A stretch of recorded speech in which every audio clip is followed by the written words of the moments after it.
Welcome back to another episode of Around the 412. I'm Tyler, and joining me as always is my co-host Smitty. And this week joining us as well is our friend and co-host of the Around the 412 Fantasy Football Show, Joe Frick. But before we get into the show, just want to talk about a little bit.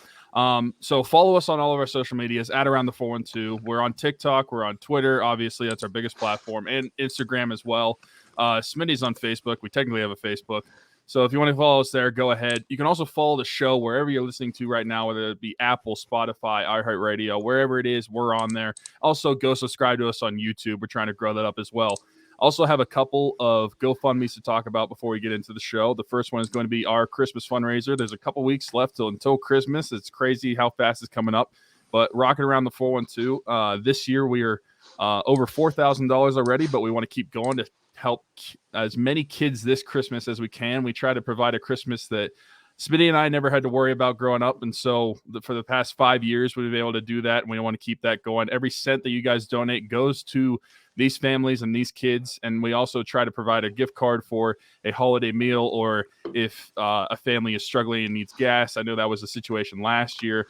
We try to provide that any way we can. And one of the recipients this year leads into another GoFundMe. Tragically, Dalton Keene passed away a few months ago and left behind his 2-year-old daughter, Isla. But there's a GoFundMe to help relieve some of that financial burden on the family and her moving forward. So that will also be linked in the description of the show, as along with the Rocking Around the 412 GoFundMe. So you can also go to GoFundMe.com directly and search for these things. But they'll be linked in the description of the show. Good stuff. Almost 2 minutes in, and we actually haven't gotten to hear from our guest yet due to that intro, which is what we have to do. We always got to throw out the GoFundMes at the beginning because people might turn this off 5 minutes in, and we want to make sure they heard the GoFundMes at least before they left. But Joe, what's going on? Nothing, man. If you're going to say people were turning off in 5 minutes, you should have waited to introduce me. At least save them the pain for having to deal with me for another hour. It is what it is. We appreciate you coming on. As you mentioned, absolutely. Joe hosts the fantasy show with Drew and I. So, but this gives you the opportunity to talk about the Penguins, and also you're wearing a Pirates jersey right now. Man. The winners. Yeah, I don't know why you're doing that. They can't won the take draft this one lottery, away dude. from Number us. one. They won the draft lottery yesterday. Yeah, it's the only thing that team's won in years. Dude, They got the Tyler, we were Sherrington saying this World Series. earlier. Is Pittsburgh the greatest draft lottery team in the history of draft lotteries? They might be, and depending on who the Pirates draft this year. I mean, Sidney Crosby and getting him with the first draft lottery in the NHL. I mean, it's hard to really beat that. And then Lemieux as well. Dylan Cruz is going to be the Crosby of Major League Baseball. So is that who the number one pick is? Like consensus? I don't know that there is like a consensus like this guy is definitely number one, but Dylan Cruz, the LSU outfielder, I think is the favorite right now. So okay, yeah, well, we're about to lose another outfielder, so we might as well take one. Yeah, and I think that's where that comes into play. Like normally you don't draft for need in the MLB, especially because like this guy's not going to be here in a year or two or anything like that. But like if you are going to do that, it's like a college bat that's already pretty advanced, kind of like the Henry Davis situation, where you're like, this guy could be here in like 2.5, 3 years, as opposed to 4, 5, 6. So. But either way, it's not immediate. Like you can't draft for immediate need in the Major League Baseball draft. So right. But we will get into more baseball. But again, people are going to tune out of this show probably pretty quickly. So we might as well get the Steelers talk, which they want to hear, and then we can talk about baseball after people turn the show off. So that's fine with me. Let's start with the Steelers. Yeah, let's start with the Steelers getting a 19-16 victory over the Atlanta Falcons on Sunday. I feel like I keep saying this week in and week out. I don't think that this game was quite as good as the Indy game for Kenny Pickett, but I feel like we're continuing to see some progress. I thought we saw some more good steps in this game. Did you guys see anything in particular from Kenny Pickett, like good and bad, that we can touch on here? I want to highlight one thing before you guys go. They made a great point about this on the broadcast too, so I gotta give them credit. I'm not sure which one it was on the broadcast, but he throws that ball into the feet of Freiermuth to kill the first drive where they have to settle for 3. Then he overthrows Freiermuth on another drive, and then he hits Connor Hayward for that touchdown pass. And it's like those 3 plays in succession, it was like him underthrowing, him overthrowing, and then him finding the right touch. And that's what you want to see from a rookie. Like he's finally figuring things out.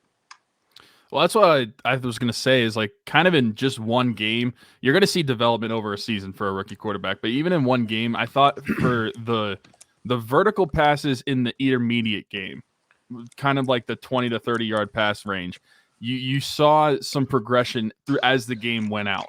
I think that and there was the one with Pat Fryermuth that so many people were frustrated about, and it's like, yeah, I want Kenny to hit that too. And I think that you saw that progression moving into the game, and that's basically the same play except on the other side of the hashes for Connor Hayward. And so I think that you were able to see that. I don't think it was as good as the Colts game overall, but I do think that with this game, you're seeing Kenny take strides in different parts of the game. And if he's taken strides in different parts of the game in different games, I don't mind that, because eventually if you're improving over various games at various spots of the game, you're going to improve overall. And so I thought it was still a decent game. He still has his quirks, but he's a rookie quarterback. I can live with that. But as long as you can actually see the progress working through that, and I think you did on Sunday or on Sunday morning. Yeah, I think one of the things that I've appreciated about Kenny's game is it doesn't feel like he makes the same mistake twice. So, like, he's had some plays that he's left out there. We're getting more sustained drives. I think for me, and I don't know if this is really a Matt Canada thing, and even if it was, I don't know if I'd give him credit for it. But the fact that we didn't punt the ball in the first half, we didn't finish the drives off, but to not see Presley Harvin outside of a field goal holder role, like, to me, that was very satisfying as a fan to watch. Our offense has really struggled to sustain drives getting the ball down the field early, and to have that, even though they missed that Frymouth pass, that would have been like a big play. There was stuff that they left on the table. To see that progression, it's like, all right, it's only a matter of time before he continues to make that step. So that was the biggest thing for me. Yeah, I love what I'm seeing. Go ahead. I was going to say, offense as a whole, specifically in this game, and I guess the past couple of weeks, I think that they've been really good in between like the 20s. But as soon as they get near the red zone, they just don't know what to do. And I don't know if that's Matt Canada overthinking or the guys that are actually on the field not being able to perform whenever they're needed. But once they sniff the red zone, they kind of like freeze up. And that's whenever all the drives are halting. But in between, just in midfield, I think the offense looks fine, especially after these like past few wins. I think it looks great in between the 20s. As soon as they get close to a red zone, they just freeze up. And it's kind of like, I don't know if Matt Canada just doesn't know what plays to call and he's overthinking it, or if the guys are just not performing to the best. Maybe a combination of both, but I would tend to lean more towards the Matt Canada side of it. But anyway, the red zone is just a nightmare, and that's the biggest thing, I think, holding this offense back into being a full offense or a complete game from an offense. That's the one thing that we're missing is red zones. I think the other thing that happens like every time that they get close to the red zone as well is that they take a penalty. There's always some sort of like illegal motion, illegal formation, and then it's like next thing you know, it's like 2nd and 20, and then it's like, oh, we're going to run a draw, and then here's a screen, and here's Matt Wright hitting it off the upright for the 14th week in a row, and you're done. Yeah, I don't want to say like I'm not taking credit away from the opponent, but a lot of these drives are being killed by the Steelers themselves. Like you're saying, with taking like the procedural penalties. First off, I've never seen a wide receiver take as many pre-snap penalties as Deontay Johnson has just over the last 2 years. It's crazy that wide receiver. You literally look at the ball. You don't even have to hear the quarterback. You just watch the ball. And then you got Dan Moore Jr., who's good for a hold and false start every single game. I mean, so yeah, these penalties, they just shoot themselves in the foot when they get down into the red zone. But that was going to be my point, is like, I like what I'm seeing from this offense, from the 20 to the 20, they're moving the ball seemingly with ease. And then whether it's penalties or just not, the right plays not being drawn up. And you talked about Canada, and I actually have one of the topics specifically about him, but these red zone play calls where it's, the go-to route is Deontay Johnson on a fade, or there's only like him and a tight end running routes to begin with, and they're both to the same side of the field. Like there's just, that seems to be where it shows Matt Canada's ineptitude more than anything else is down in the red zone. Like, say what you will from the 20 to the 20, like the play calling in between, the route concepts, all this other, the scheme itself about the offense. I think everything is really magnified, as it should be, by what's done in the red zone, because if they're converting even 2 of those field goal opportunities into 6, this isn't even a ball game on Sunday. They're blowing the Falcons out of the water. Well, do you think that it's the playbook is so thin in the red zone that he just doesn't have a lot in it, and that's why we're seeing a lot of the same looks?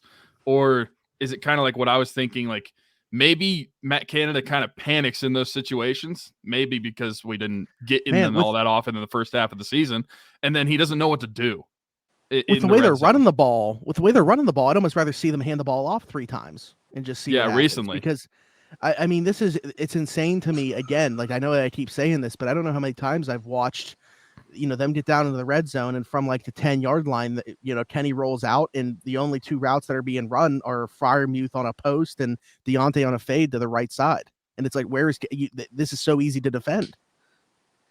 Yeah, just looking at the numbers of teams that are below 50% touchdown success in the red zone this year. So Pittsburgh ranks 26th with 48.65%. So Jets, Raiders, Colts, Texans, Patriots, Broncos. Like, that's not good offensive company to really keep. I'll be honest. I thought if you would have asked me if it was over under 50% or like 40%, I would have said under. 48% is surprising to me. It just doesn't feel like that. I think. Would you say 26? Opportunities. Yeah, tied for 26 with the Jets. I'll be honest. I would have probably said 28 or lower. Yeah. If it was Mike White all season, they'd probably be in the top 20. So they beat 120%, like, at least, unless they throw it to Braxton Berrios, and then they wouldn't be. So his lone touchdown pass in this game, Kenny Pickett's, though, was to Connor Hayward, and what a moment that was. Cam said he was fortunate that a camera wasn't on him. That turned out to not be true. There was a camera angle that had him. I don't know if you guys saw that clip. I didn't today. There's a clip. He has his helmet like over his face, and you can see someone kind of coming over and tapping him on the shoulder and talking to him. So obviously a very emotional moment, but like that, I mean, that's just so cool for Cam to get a sack in that game, Connor to score his first NFL touchdown against the team that their father played for, and then Cam wearing his jersey, obviously post game talking about it. Connor Hayward, to me, is a really interesting player because we haven't necessarily seen him utilized a whole lot. This was the most that he played since Freiermuth was inactive against the Buccaneers in week 6. But like he does, I feel like he's a better athlete than people give him credit for. I mean, we knew that going in. I mean, you saw what he did at the Senior Bowl. We saw him light up Pitt at Michigan State. He's got better feet than I think that you would think somebody his size has. He's got really good hands. He showcased that in the in training camp in the preseason. But I mean, do you guys think that there is something there? Like, are we going to see him intricated more into the offense? Like maybe Zach Gentry takes a back seat in some of the receiving work that he has, and it's given to Connor Hayward. Obviously, like Pat Freiermuth's tight end 1, but do you guys see him having a little bit of a role going forward? He could. I mean, honestly, the Steelers are using him differently than I thought they were going to when they first drafted him. Immediately, I thought that was a Derek Watt replacement. And I thought Derek Watt making $3.5 million as a special teams player, essentially, I just thought he was going to be released, and then Connor Hayward was slide into that role. But yeah, he is getting utilized more. And that's why, like, Connor Hayward, I didn't know how much he was actually going to play, seeing that the Steelers were keeping Derek Watt. But I think he's been solid. I liked what he did at Michigan State, and I think that on Sunday that was a nice touchdown. Moving forward, it's tough for me to say whether I think the Steelers are going to use him more because I don't know how much they like to use like all these tight ends because they already have so many weapons that they're trying to get the ball to. I mean, look at George Pickens, but I don't know if I could say based off of just the one game that I think they're going to use him more. Like maybe Zach Gentry takes off some targets, but I personally even then you're only talking about like 2. Like that's the thing. I don't think he's going to have that much of an elevated role. He'll get in here and there like he did this past Sunday and like he has throughout the season. I just don't think he's going to be a significant part to the offense, at least this season. Yeah, I think that was a schemed up, like, we're going to Atlanta, we're going to give Hayward a package, and like it just happened to work, like storybook. What's interesting to me about Connor Hayward is I still don't really know what position he plays. I think the biggest struggle that we have with our tight end group is that nobody in that group can block at all, and I wouldn't consider him to be like a plus blocker. I don't know if y'all recall one of the many jet sweeps that we ran, but it was like a 3rd and 1. They give it to Gunner, and Pat, it was just like he might as well have been a quarterback out there. Like I'm convinced that Kenny Pickett can out-block Pat like in a one-on-one situation. Like it is what it is. So it's like I feel like if you're putting Hayward on the field as like a tight end too, like it kind of screams like, all right, this is a big formation, but it's going to be a pass. So how do you best leverage that? I'm not really sure. And I hope that a run blocking tight end is something that's going to be in the future because Pat is really our slot receiver, in my opinion. So I don't know where Hayward fits on this team. I mean, somewhere I would love that they use him if they utilize him more of like a pass catching fullback, someone that comes out of the backfield in certain plays that are specifically drawn up for him to get the ball. Because Almost it's like not a Kyle Juszczyk kind of thing. Yeah, kind of, because like that's kind of like a unique formation. You don't have to use it all the time, but you're specifically drawing up the plays where it's like this is going to be a pass to our fullback. Yeah. And I think that will be utilized, especially because like you're saying, like you don't know what position he played. I thought he was going to play fullback out like when he was drafted. So I think that's a place that he could be utilized. But I mean, I just don't see him being like getting significant snaps moving forward, even though he did catch that touchdown. Something I saw on Twitter, this is kind of changing subjects now, but while we're on the conversation of offense, something I saw on Twitter over the last couple days since this game is conversations about Matt Canada a little bit more positive, considering the games that he's called the last few weeks. Cincinnati was more so the first half, Indianapolis first half, Atlanta kind of the same thing. Like we're seeing them put together a really good half of football. Now, is that just the personnel? Is the game calling? Like, is Matt Canada really changing the way that he's calling games? I don't know. Is it just a lack of execution in the second half? Maybe teams making adjustments, them not being able to adjust back. I'm not sure. But do you guys feel any differently about the chances of Matt Canada's return in 2023 based off like the offense taking the steps, Kenny Pickett taking the steps that he has?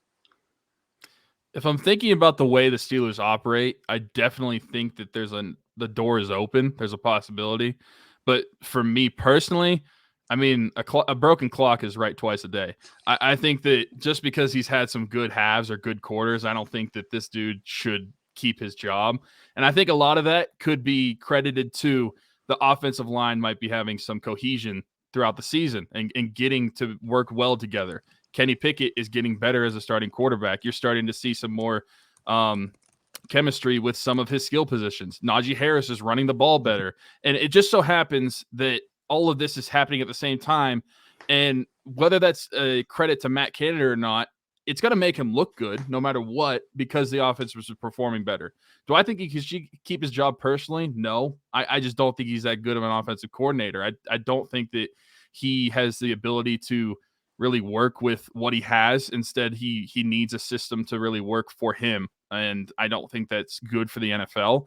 But do I think that the Steelers think that they could keep him around and the door is open for that, especially if they continue, like say that the offense continues on the trajectory they're on and they end the season like I mean, at one point they were, what's the worst record? Were they 2-7? Or 2-6. What was the Steelers at their worst? 2-6. Yeah. They ended up like 8-9 or 9-8. Then it's like the Steelers, I can see them, especially because they don't have to give him a new contract and he already has that year on there, just keeping him around. I think that's a big difference. Is like that's the thing. People probably don't remember, and we've talked about it, but a lot of Steeler fans probably don't realize like he's still under contract for 2023. So it's easy for the Steelers to not have to do anything and just keep him around. Otherwise, they will have to fire him. It's not like he's getting a new contract. So that's completely different. But I think the door is open for him to stay. I've been trying to find the last coach that the Steelers did not have a contract expire for. And the last one that I can find, the most recent one that I can find is after they lost in the Super Bowl in 95, that they had an offensive coordinator resign, like wasn't even fired. So you're talking like not just like a position coach, because I think they fired position coaches. I don't even know if they've done that, but like, no, like there hasn't been like I can't find anything that's not people's contract just expiring. Because wasn't Ike Hilliard like the wide receiver coach last year, only here last year? Because so that's like the thing is coordinators typically get 3-year deals and it's position coaches get 2. And I swear Ike Hilliard was. They did not renew. It says they did not renew the contract. So okay, interesting. Yeah, it's really bizarre. Because for me, the coach of the year for the Steelers has been Pat Meyer. Just like the growth that we've seen from the offensive line has been tremendous. I don't think that the offensive line talent is very great, but they're making holes and things are happening. Kenny's, for the most part, staying off his back. So that was a plus hire. I didn't really know what to think of him going into it. I think the Steelers are super cheap. I think they're going to keep Matt Canada, and I'm already starting to prepare for it. I thought his contract was going to be over this year, and we were done with it. But once you told me that was going to be around, he's not going anywhere. And it's I think it sad broke because a lot of people's hearts. Yeah, that was really brutal. But I think like the scary part is it's like, all right, like if you are saying that Kenny Pickett is your guy, this is your franchise QB, you basically have 4 years. I'm already throwing this year away. You have 4 years to win a Super Bowl. Otherwise, you're either paying him like a franchise QB and you're not going to do it, or he's not your guy. So it's like if you're willing to throw away 2 this year just to like not pay Matt Canada, like I think that's pretty crap move by the Rooneys, but I fully anticipate them doing that. I mean, you're talking about the franchise that doesn't have their logo on both sides of the helmet because they didn't want to pay for one of the sides. So if they didn't want to do that, and they still do it, which, I mean, it's tradition now, but I don't know that paint was that expensive even still in like the 1930s. Unbelievable. Could go the Colts route and just do 2 little ones on the back. That didn't look awful. Is that new? That was like a new, like... That's their alternate helmet. Yeah, it's horrible. Yeah, well, it's trash. Horrible. Last thing not the last thing, but you briefly mentioned Najee while talking about the skill players. I will say, while the production might not match up like week by week with what he did last year because of how many touches he was getting, this is the best version, in my opinion, that we've seen of Najee Harris since the bye week. I think that he looked better these last few weeks since the Steelers bye week than he did at any point last season. Do you think he was lying? I think this is the closest he looked to Alabama Najee because he ran with ferocity, which is what he did at Alabama. Mm-hmm. You think he was lying about like what? The injuries? Like he's like, oh no, the foot wasn't an issue. Like, oh, this wasn't an issue. And like it just feels like there's like something that changed, and it felt like the only logical thing felt like health. Yeah, I mean, we kept talking about like we didn't think that there was a chance we were going to see a 100% version of Najee Harris this year based off the injury that he had and then playing through it, but like probably making it worse in that process. And then only getting like 1 week off. Can he really recover that much in that time period to look the way that he has? But like, this is night and day difference that we're talking about here. And I think even watching it back, you can see like the one thing I've brought up is, man, like health aside, the vision issues that even he's openly talked about going back to his Alabama days, they're still very evident. And that really shouldn't have to do with the health of that foot. But I will say like that even looks to me improved over the last few weeks. So much better. I don't know if it's just a trust thing. Like he's openly talked about that too. The one thing I will have to give him is like, he's very open when evaluating himself and like talking about why he does this and why he doesn't do that. He said like he still has to gain trust in the offensive line, and maybe that is starting to happen. Like maybe, you know what, maybe he logged on to PFF, saw the offensive line has a pretty good grade and said, hey, maybe I can run behind these guys. Because man, like their improvement over the course of the season too has been great. You know, I don't have a ton of great things necessarily to say about the tackles. I will say, you know, we don't hear Chooch's name a whole ton. I think we know what he is as a player, but Dan Moore obviously hasn't been the player that we'd hope based off. I think not hearing Chooch's name is a good thing though. Yeah. You know, he's solid in the run game. He's met in the pass blocking game, but as long as I don't hear his number called during a game, I think he's fine. Yeah. But I think to me, what you have like inside, like Mason Cole's been good. That foot issue aside that he's dealt with for a couple, actually for majority of the season at this point. And James Daniels to me has been the one constant. He's the only one that hasn't given up a sack this year. So that was a really nice move to bring him over from Chicago. He did. Yeah. He's gone from worst to first. But Najee Harris and the offensive line deserve a ton of credit. And that's, you know, they're making life easier on their rookie quarterback with the success they've had. And also, I have to imagine like, that's what they expected the year to be like, right? Like, I don't think they came in thinking like it's going to be this 300-yard passer and we're just going to go crazy. Yeah, probably. I was going to say Najee used Richie Grant's head as a basketball and bounced it off the turf on Sunday. That's what I meant by like ferocity. Like, that was nasty. This season, we haven't seen Najee run like that. I mean, we've had better statistical games, but we haven't seen him run that aggressive. I feel like the entire season. Yeah, I think a quality of touch has been much better this year than last year. Over the last 4 games, I should say, have been better the last 4 games than it was even last year when he put up, you know, the best rookie numbers by a Steelers running back ever, but he was touching the ball like 3,000 times. So yeah, it had like hard to evaluate touches. Mm-hmm. And then I want to talk about another second-year player. We kind of touched on Pat Freiermuth. While he may not offer much in the blocking game, what he's becoming as a receiver, obviously, like I didn't expect him to be their best yak player this year, but what he's done after the catch has been really impressive, and he's now leading the Steelers in receiving yards. One of only 3 tight ends on an NFL team doing that, along with some pretty good company here, Travis Kelce and Mark Andrews. So They're okay. Yeah, pretty good player, I'd say, that the Steelers got. I'm thinking whether it's a good thing he's with those guys, because those guys, I mean, those are the best 2 tight ends along with Kittle, but also they're the only targets on that team, on their respective teams. Yeah. I mean, KC's got him, and then they got like a bunch of mid. Or the Ravens don't even have mid. The Ravens would love to have mid.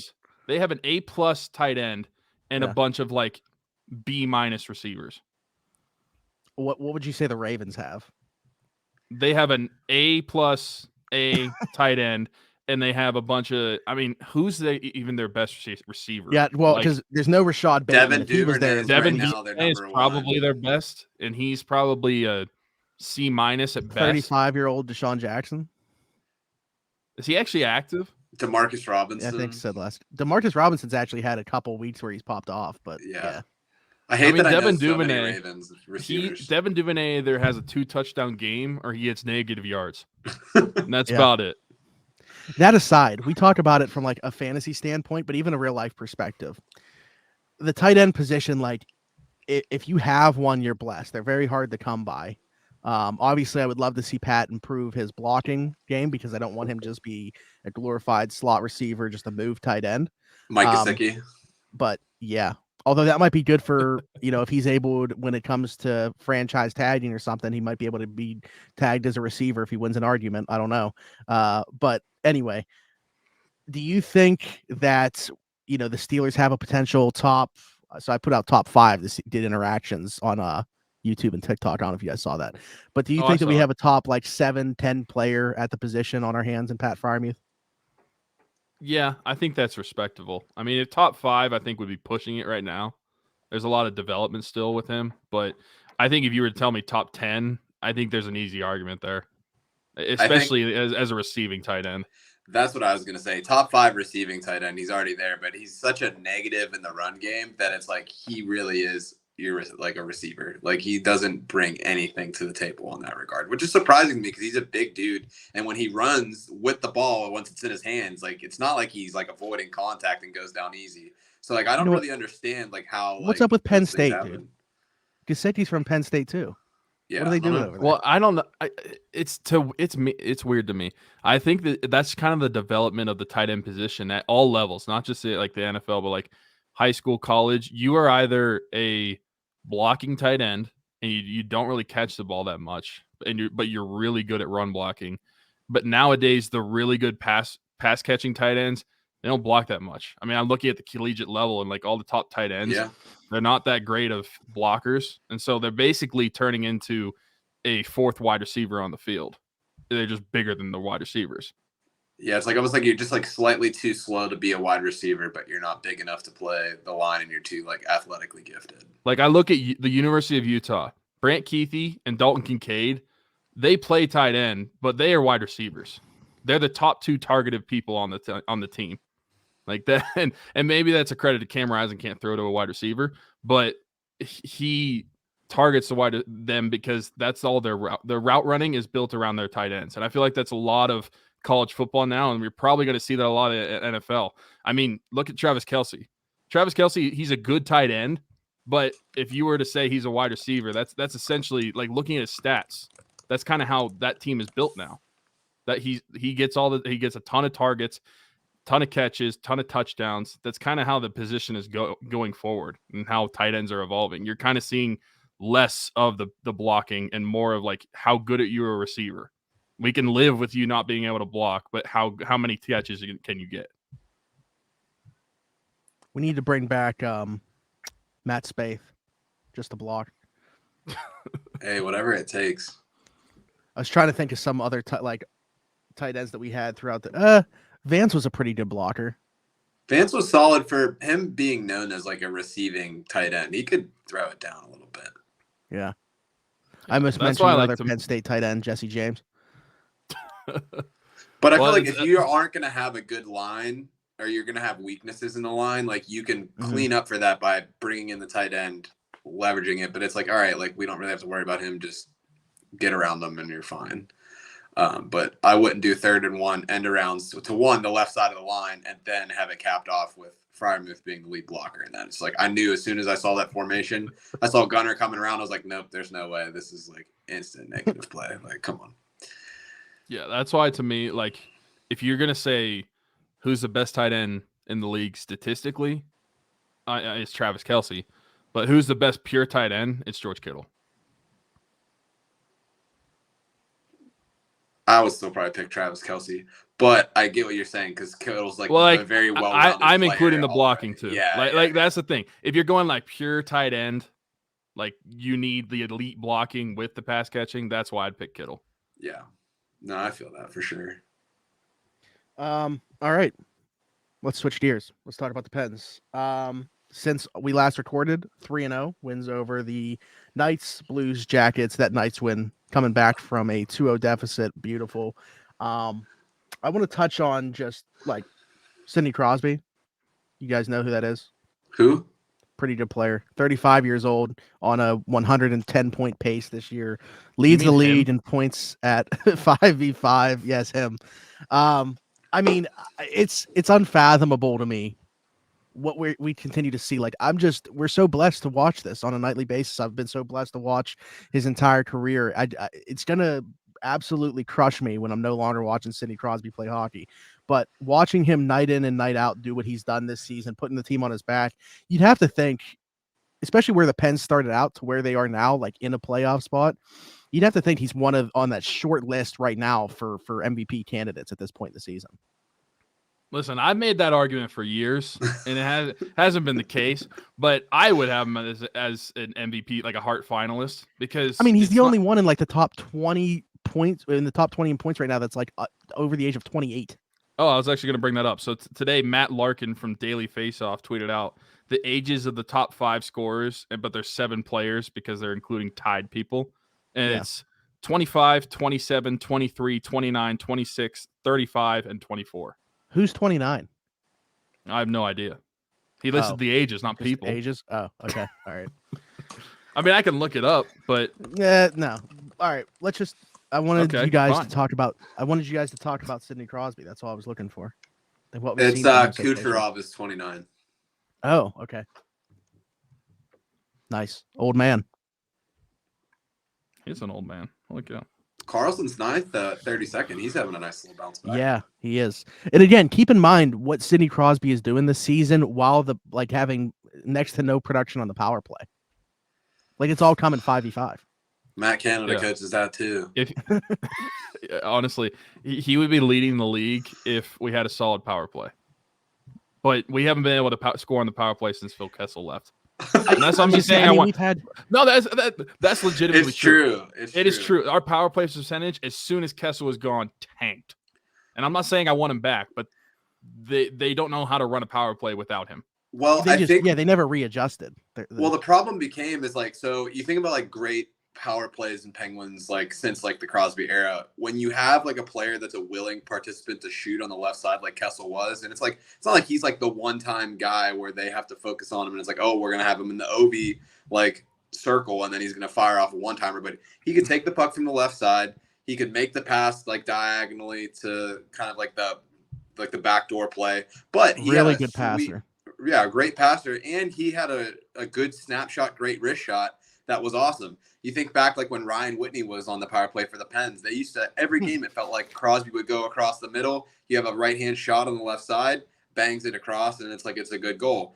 Who do you have on the left side that can consistently shoot right now? Like they tried it with Rust, it didn't work. I don't know if Raquel is necessarily like he's a more willing shooter, but we haven't seen enough of it yet. But if they can eliminate half of the ice and ignore it because they know they want to push it back to the Crosby side, it makes it way too easy to defend. See, the natural answer to me would be put Letang there, but then who's going to run at the point? You're going to have Malkin there? Heck no. There's no way I'm having Malkin be the point guy in the last stand of defense. So Letang wouldn't shoot it anyway. I Yeah, know, he but had, just what, like I'm just one thinking shot? like guys with good shots that are right-handed. That's the most natural one that I would put in there. I Right, just don't. yeah. I They just had don't, that's they not had gonna one work. on the roster. They had one on the roster last year, and now he's playing in Colorado. So Dude, maybe they should put Captain in there. Guy's kind of been on a heater lately. He has been on a heater. I didn't want to talk about him, but I was talking about Evan Rodriguez there. If nobody was I throwing down, He's dead to Actually, me. I let's don't throw care. down.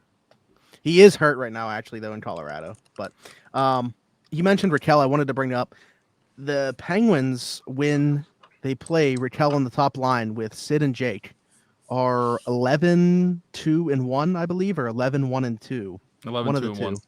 1. 11-2-1 with those guys together. Now, why it took so long to do that when you could see that Sid, Jake, and Rust were becoming very stagnant, I'm not sure. But now they've put those three back together with Raquel jumping up to the top line, and it's helped out both of those lines. Like Rust has fit in very well now with Gino and Zucker, and they're playing fine. And then, of course, Raquel doing his thing with Sid and Jake. I was, when they re-signed Raquel, I wasn't that thrilled with it due to the term. But again, like we've talked about so many times, the Penguins clearly were just like, all right, the next 2 to 3 years is all we care about. We're going to throw him a 6-year deal. We don't even care about the second half of that contract right now. We'll deal with it when we have to deal with it, but the window is going to be closed. But for $5 million, that's the part that you really have to like because he looks like a value considering that with what he's given the Penguins so far this season. Yeah, I don't know what the analytical staff at the Penguins was telling Sullivan that entire time, but it took way too long to get him back on the top line because anybody with a brain could have known that he should be on the top line. I told Danny every press conference, you got to say something about and this. here's the thing, like even if like Raquel himself doesn't have that scoring, as long as Sid keeps scoring, who cares? If he's making Sid better, then I'm fine with him not scoring as much, but he is scoring as well. Do you think that like Crosby is the one saying like, hey, I want Rust on my line. Hey, I don't want Phil on my line. Because like, are you going to argue with him if he's saying that that's what I want the line to be? Or if Gino's like, I mean, Chris Kunitz played. The reason Chris Kunitz was on the top line when he finished his Penguins career is because Sid wanted him there. Yeah. I definitely think Sid has the influence of who his wingers are. Like, obviously, he wants Jake, but that right wing has been rotated. And I feel like he does like having Rust just because of his style of play. Like, he's a north and south player that will go and forecheck and get the puck for Sid. Yeah, and I think that's why he likes him. But I think he doesn't. They haven't played well together this year. It's not that they played terrible, but there was just no production from that line, and so Raquel made way more sense. Sid's also very superstitious, and they literally like aren't losing games with Raquel up there. So I see no reason why Sid would want to change it now. Yeah. Yeah. Also, going back to what I was saying earlier, I completely lost my train of thought. Yeah, the Hart Trophy. I've said for like the past several seasons that Sid should be in the Hart Trophy finalist just because the award's not the best player. The award is the most valuable player to their team. And Sidney Crosby has been the most valuable player to the Penguins for the past several seasons. I mean, there's been a couple seasons that if you remove Sidney Crosby, they're not making playoffs. There's like, was it 2019 when we got swept by the Islanders? Crosby basically willed them to the playoffs down the stretch. So I think that if he's keeping it up, I mean, he's on I did the math. I think he is on like 110-point pace as a 35-year-old. Yeah. I don't know how he's not a Hart finalist. Like, if you're stopping today, I think he's a Hart finalist. What's crazy to me about Cros is it's like he's been playing for so many years, and every time that I watch him on TV, there's always something that I'm like, I can't believe he just did that. And it's not always like highlight reel stuff. Like, you're like, oh my God, like how did he like get that pass off, or how did he receive that pass? Like, there's no way that like a human could have like taken that in. So it's just like he's always evolving, and it's like it feels like he could play like until like Gordie Howe years, like till he's like 60. I think that's the thing, is the evolution of his game, right? Like realizing that I'm no longer as fast as everybody else on the ice, and having to kind of mold his game to continue to be the player that he is still. playing at this level. It's just crazy to see. I mean, I talked about it similarly to like, and this is, I guess, a decent segue here to Chris Letang, like having like maybe his best season in the NHL last year. And it's just crazy to think, like, you would think that like Father Time eventually is going to win these battles with these guys. Maybe. But Chris Letang is not somebody that I would have thought his game would age as beautifully as it has. And Sidney Crosby's not necessarily in the same category because he's not like the cardio king like Letang is, or relies on his fitness level. But just the way that Crosby's continued to evolve when the league has, and everybody's, fly, like Connor McDavid, the speed that he can skate at, and Crosby finding a way to continue to keep up with these guys. It's just insane. Well, the thing that Sid has that nobody else has. There you go. He will walk onto the ice or step onto the ice, and he is automatically the smartest player. Nobody's going to be able to under the ice. No, walk onto the ice. But then I was like, well, they don't really walk onto the ice. They step onto the ice, and then they start skating. You've never seen me play ice hockey, then. But he's the smartest player on any rink in the NHL. He's going to outthink everybody.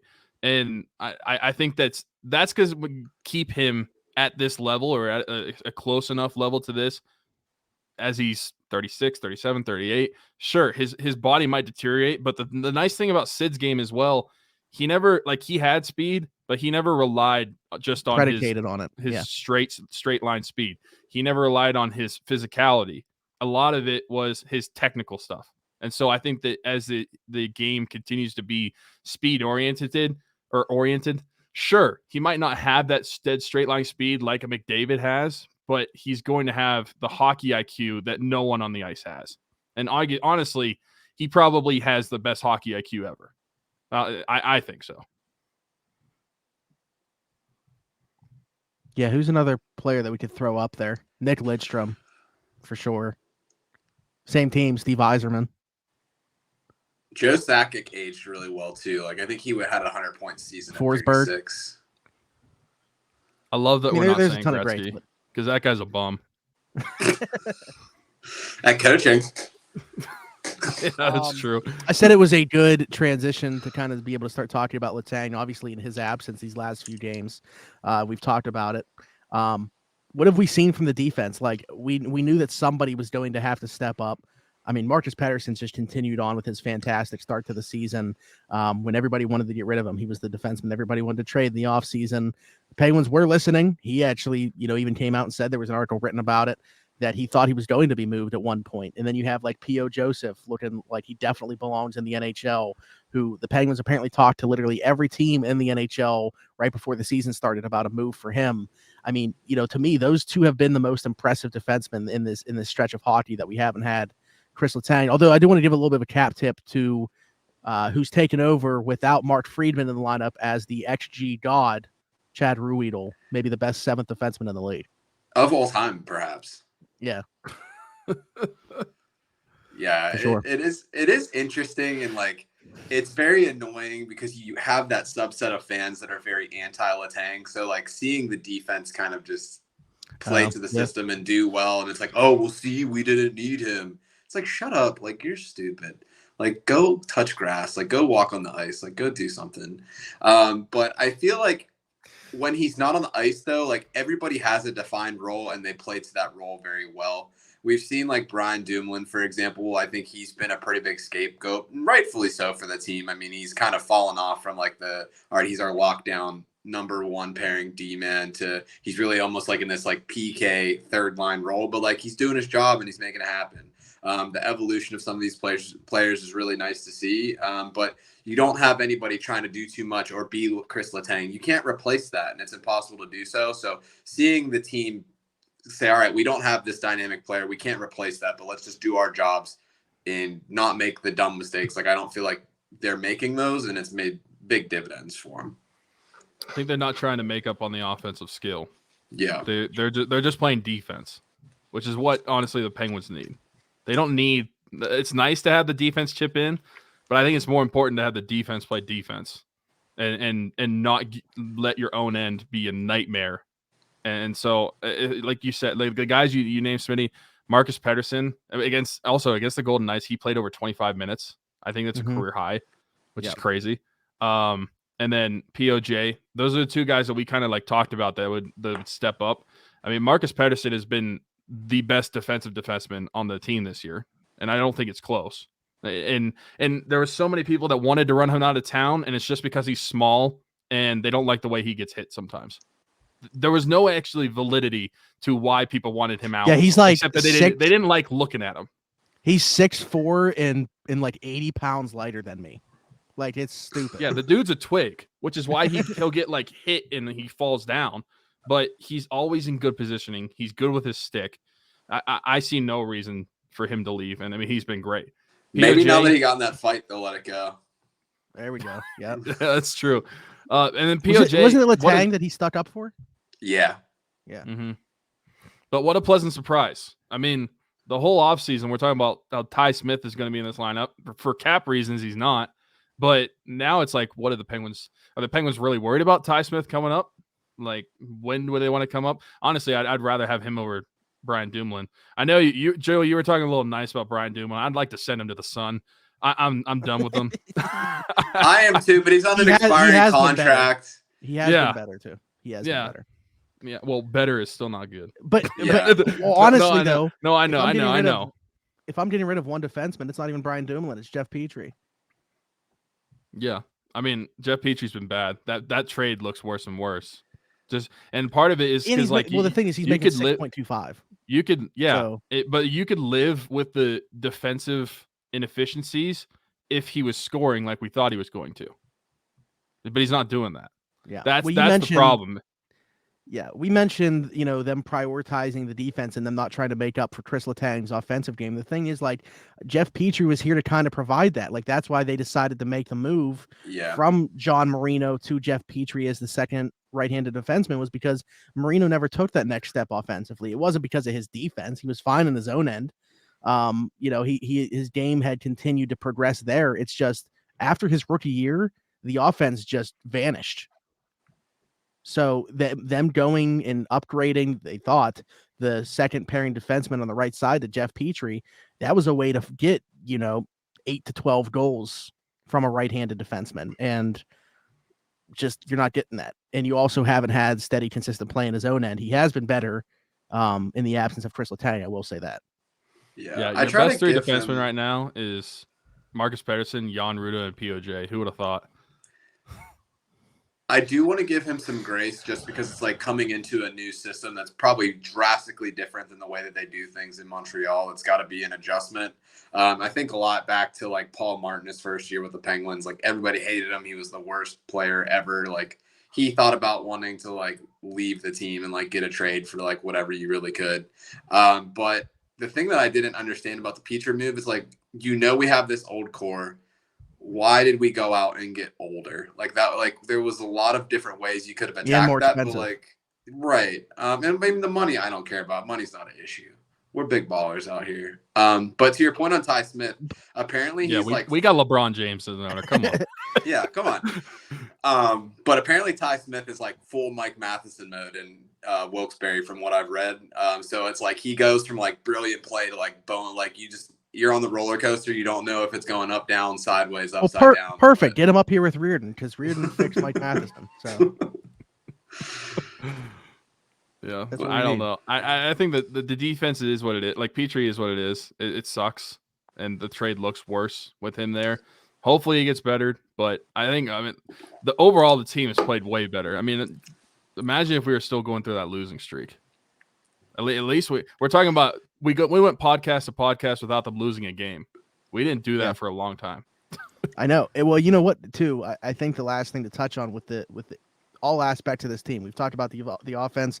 We've talked about the defense. I think that, Tristan Jarry's resurgence in net is a big part of this too, though. Like, he even said he was dealing with something medically, but he obviously didn't look like himself. And we talked about it. It's like, yeah, they're not playing that well in front of him, but like, you are allowed to make a save every once in a while. And they weren't getting that net for a while.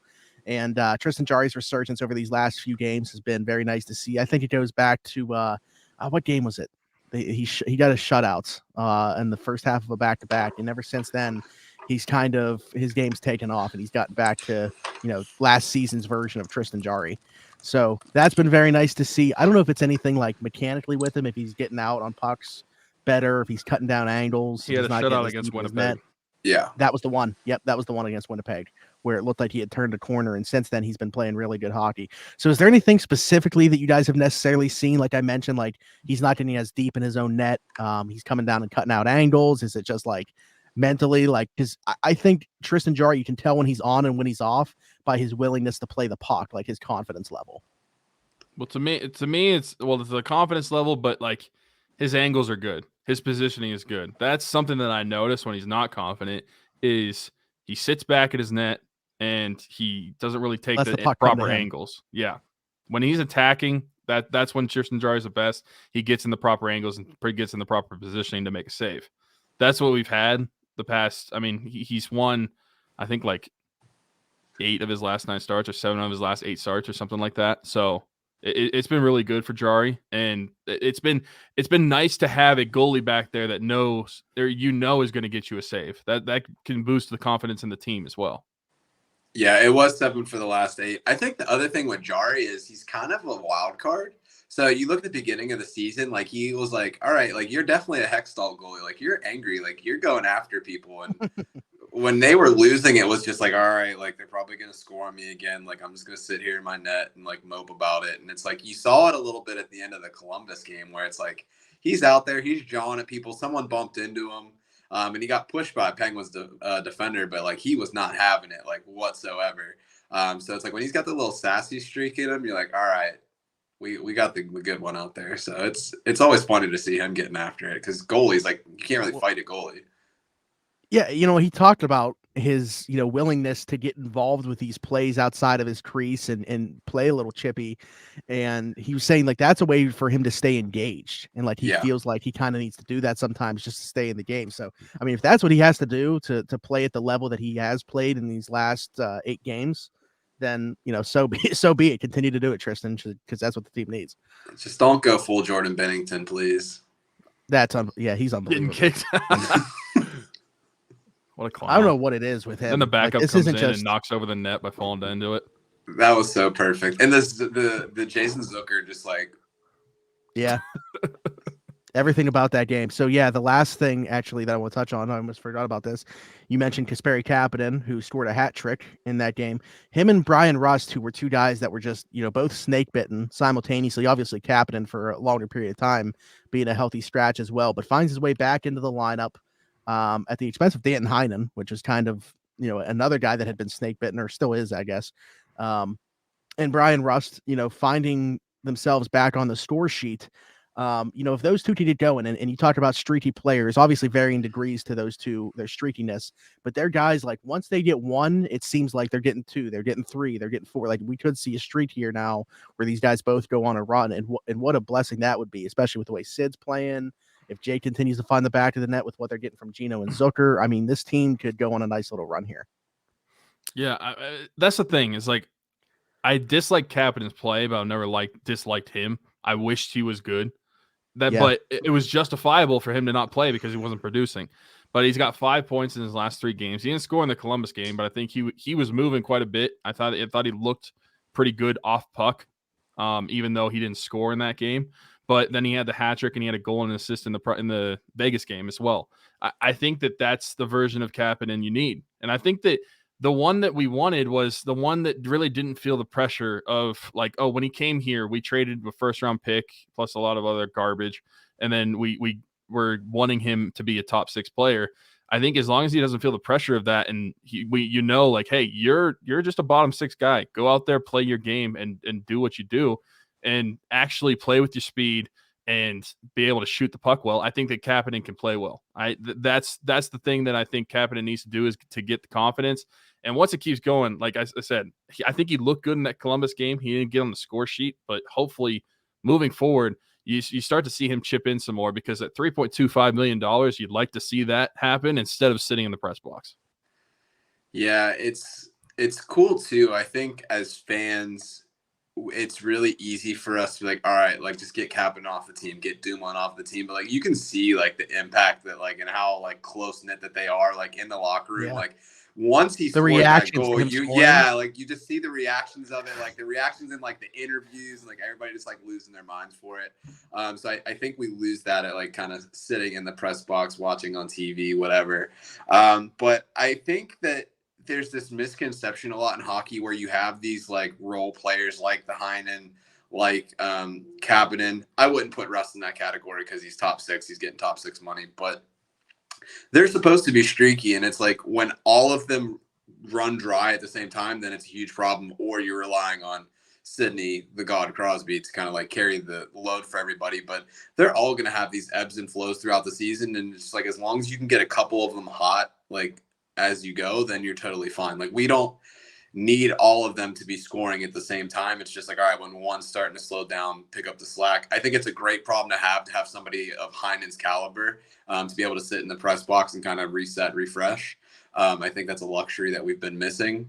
But yeah, we'll see. It's good to see Kapanen in the lineup. I like this year that they've been using him in more of a PK role and just kind of using that speed to kind of cause some havoc. But yeah, we'll see what we can do with it. I don't think he's going to go out and score and lead the league in scoring or anything like that. But it looks like he might have found kind of been able to turn the corner there. So it's definitely good for the team. Well, I don't know if you know this, but last year, Smitty had him scoring 33 goals. Yeah, I thought he was going to lead the team with 33 goals.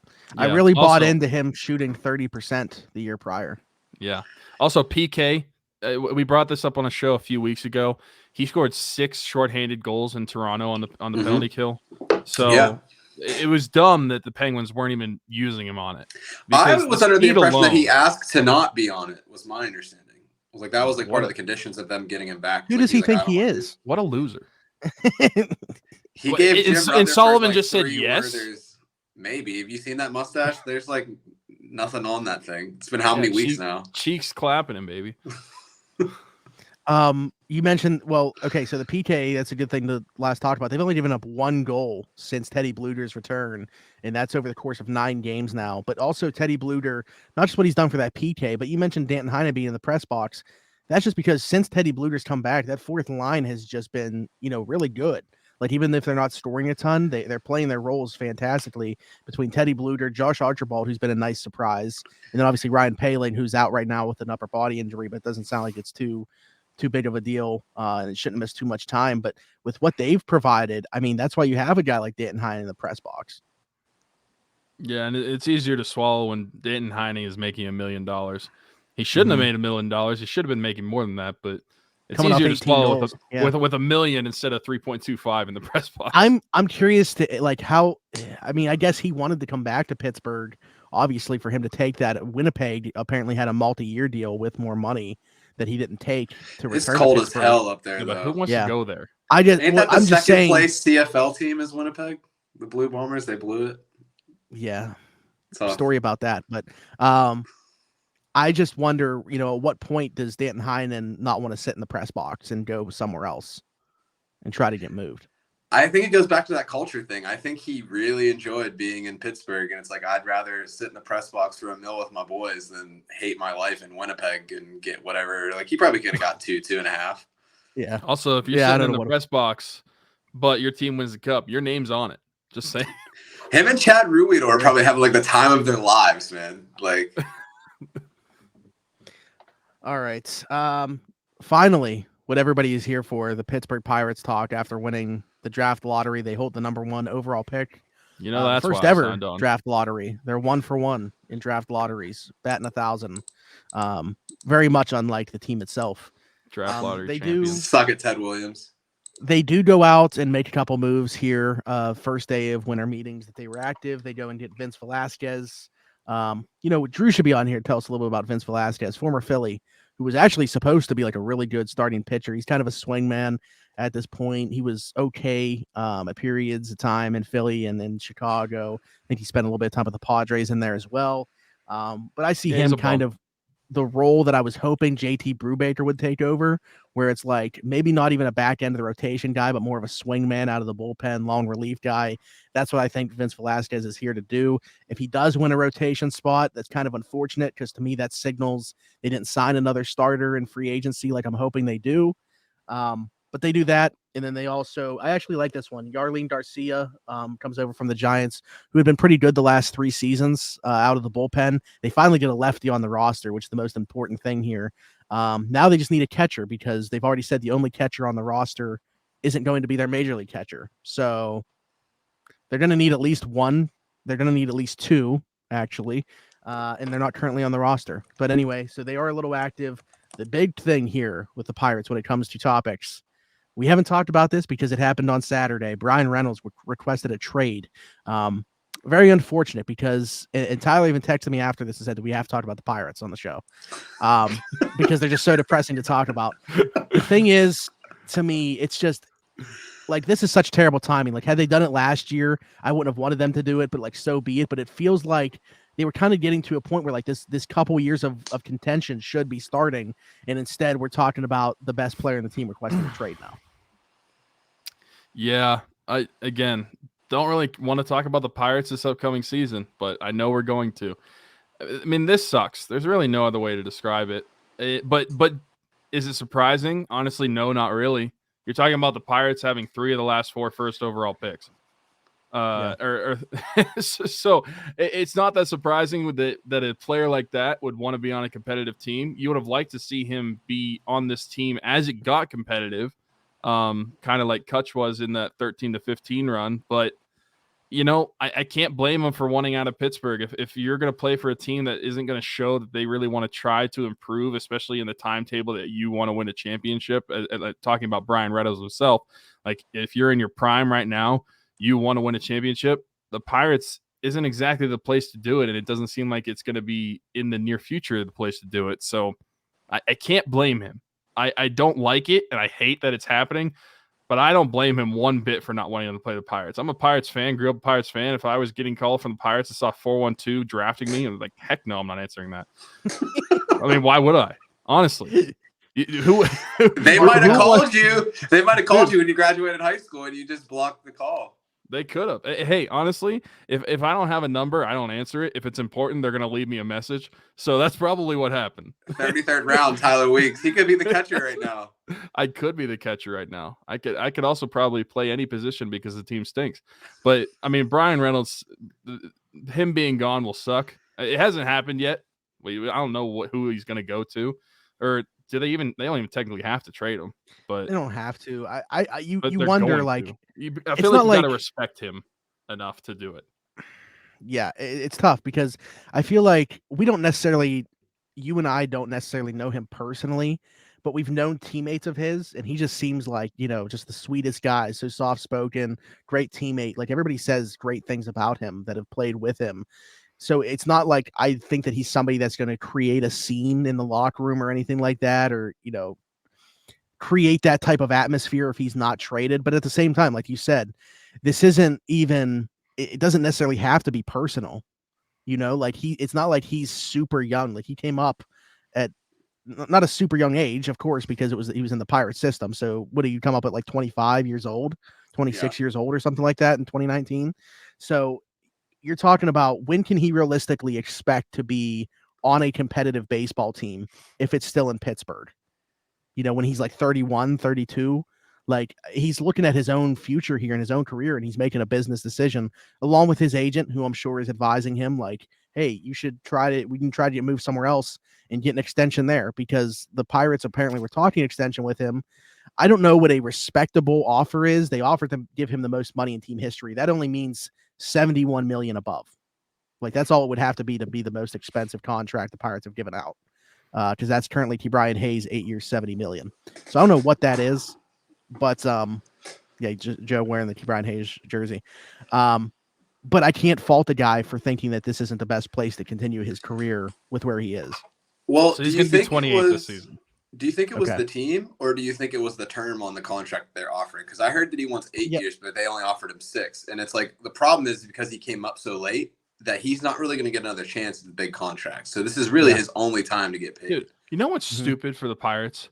We know at the end of the contract you're going to trade him anyway. So give him the 8 years. He's not going to be here. Yeah. Like, we know, like Hayes, is he going to last the 8-year contract? No. Maybe. I hope so. My jersey hopes so. Your jersey hopes so. But he'll probably be traded either after year 6 or in year 7. Yeah. Probably. And so it's like, if that's the holdup, that you didn't give him the long-term contract that he wanted, if you're the Pirates, what are you doing? You're going to trade him eventually. So that would be a stupid reason if that was the reason that was the case. Yeah. And that's the thing is I don't think that. I mean, maybe at some point we will know all the details of how these negotiations went down, because it doesn't seem like either party is too happy about it even becoming public knowledge that he asked for a trade. But that's kind of how, agents work. So it is what it is. But I will say, if I'm the Pirates, I'm turning around, and now that Reynolds has, obviously, it doesn't look like going to accept any extension offer, I'm turning around and trying to get something done with O'Neal Cruz. Give him the money that you just offered Bryan Reynolds and see if he takes that. And give him the 8 years. Yeah. Or 12. Because look at what the Pirates have done, historically with these first contracts. And I understand that Reynolds being older, that's why they didn't do it. But like, you look at Polanco's deal, look at Marte's deal, look at McCutcheon's first deal, look at what they just did with Brian Hayes. I mean, they are willing to give guys a longer term contract if they have youth on their side, like O'Neal Cruz does. If I'm them, immediately I would have offered this. Okay, Reynolds, you're not accepting this deal. O'Neal Cruz, will you accept the same deal? Almost like the Steelers did with Antonio Brown after Mike Wallace rejected their contract offer. Yeah, honestly, they need to, because they have to keep people around. If you're not, the fan base, I think, would be like, oh, okay, I see that they're at least. It might help with PR purposes, because at this point, by the time, and we have no idea when the Pirates are going to be competitive, and by competitive, I'm talking like even World Series caliber, not just making the playoffs. If Bryan Reynolds is 28 going into this season, see, I said that 2 years ago. I've been saying it with my next door neighbor since I was like 11. So I mean, you got it for 3 years, and then it was and then after 2 years, just give it 2 years, they're going to be back.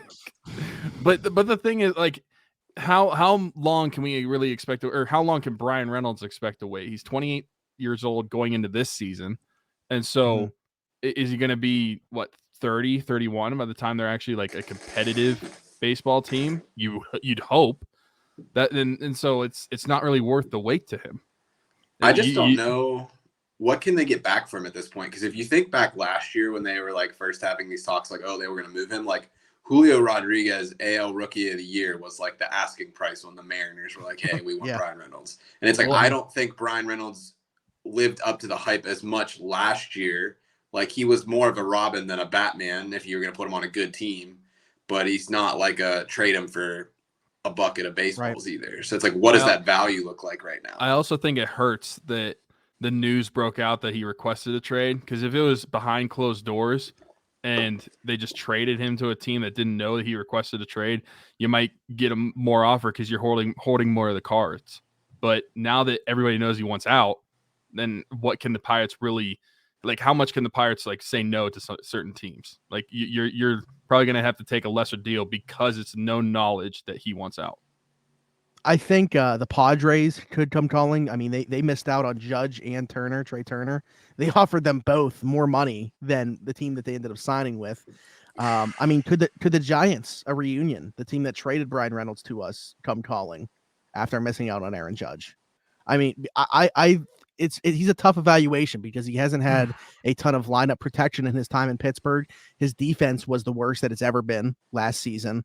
But I mean, the bat still played.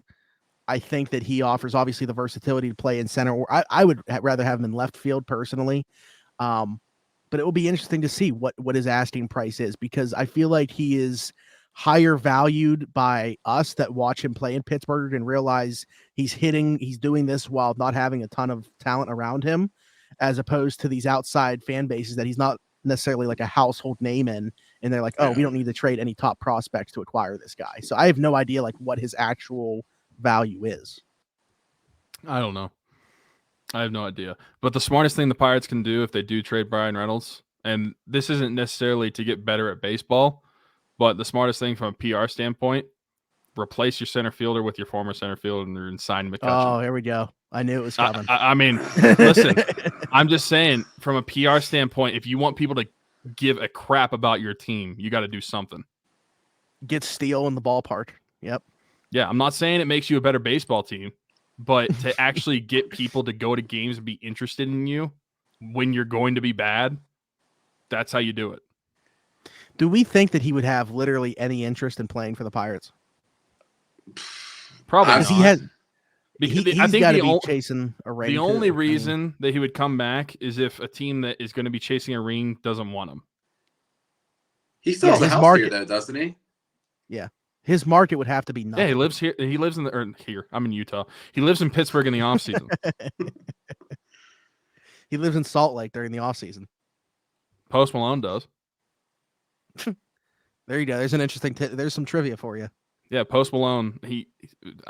I'm sure he owns some sort of property in LA, but his two main residences are his house in Park City, Utah, and then he has a ranch in Texas. Makes sense. He's from Dallas, so yeah. There we go. All right, that's the most time we've spent on the Pirates, I think, since baseball season.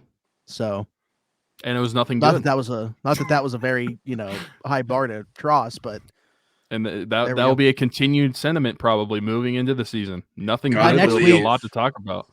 By next week, there's a good chance that Reynolds has been moved, though. So I don't think so. I think if he gets traded, it's going to be at the deadline. I don't think he's going to go anywhere. A ton of people were telling me they thought it was going to happen in the last day or two here at winter meetings once they kicked off. But yeah, you might be right. Now that we've gotten past this point, maybe it is until the deadline to look for it to happen again. But in your defense, I work from home and don't really see humans for most of the day, so I don't really get this inside scoop. Okay. Unless you guys have anything else, I think that does it. 2 years, baby. No. Sid is him. 2 years for what? Oh, the 2 Pirates. 2 years until the Pirates are going to be World Series competitive. Absolutely. As always, Tyler mentioned at the beginning, I will mention again, the links to those GoFundMes are in the description wherever you are watching or listening to this. December 17th, hard cutoff for Rocking Around the 412. This is year 5. We raised over $4,000 this year. We've raised over $24,000 in total since the mission started in 2018. Last year alone, we helped 30 kids across 13 different families, provided Christmas in its entirety, also got them a gift card to provide a holiday meal, or if they are somebody like one family last year was going back and forth from here to Cincinnati. Because that's where the daughter had to go to for her hospital visit. Actually, she was staying in the hospital, but the family themselves were going back and forth. Which, by the way, shout out to, I'm not sure what hospital it was in Cincinnati, but they saved her colon. They thought they were going to have to take her colon. Pittsburgh said there was no more they could do, and they were ready to take her colon. And Cincinnati took her in and said they would try to treat her, and it was successful. And she's living a healthy, normal life now. So shout out to Lily. She was one of the. Shout out to Cincinnati. Yeah, she was one of the. They said we know what an L looks like. This ain't it. They're good for something in Cincinnati. But anyways, Rock Around the 412. We love doing it. Get involved. You got until December 17th. The link to that is in the description, not bio, of the show. Also, along with that, one of the children that we're going to take care of this year, Isla Keene, the 2-year-old daughter of our late friend Dalton Keene, who passed away the beginning of October. Obviously, there's not much there's a lot of burdens that they're going to have that we can't help out with. The one that we can is the financial burden. That GoFundMe has been set up. It's going on. It's got over $33,000 raised. It's going to be going on for a long time. I don't think that there's a cutoff for this. I think it's just going to remain open. But Isla is somebody that we're going to provide Christmas for this year, and we're really excited about it. So again, to segue it back, you can get involved with Rock Around the 412 and help us give Isla the best possible Christmas. And I know, talking with her family, they certainly appreciate it. Not the most vocal people, not the most they don't get out and talk to a bunch of people in the community, but they are very respectful and appreciate everything that everybody has done for them in the hardest time that they've had to go through. So appreciate you guys getting involved with that. Joe, we can't thank you enough for coming and joining us and everything that you've helped do, of course, on Around the 412, but you've also been heavily involved with Rock Around the 412 as of late since joining the brand and doing the fantasy show with me and Drew. So thank you for that as well. Absolutely. We got to find a Ravens fan, get him some money and do a charity. That's true. Yeah. So. I doubt any Ravens fans are going to be watching this show, but by some chance, if you're a Ravens fan that's like also a Penguins fan or a Pirates fan or something, and you're tuning in, hit up Joe because he wants to have. You should contact We Hoopin'. What happened? Yeah, there you go. I like it. But other than that, be sure to like, subscribe, leave a 5-star review wherever you can, wherever you're watching or listening to this. We can't thank you guys enough. Once again, get involved with Rock Around the 412 and the Isla Teen Fund. And until next week, we'll talk to you then. Bye-bye.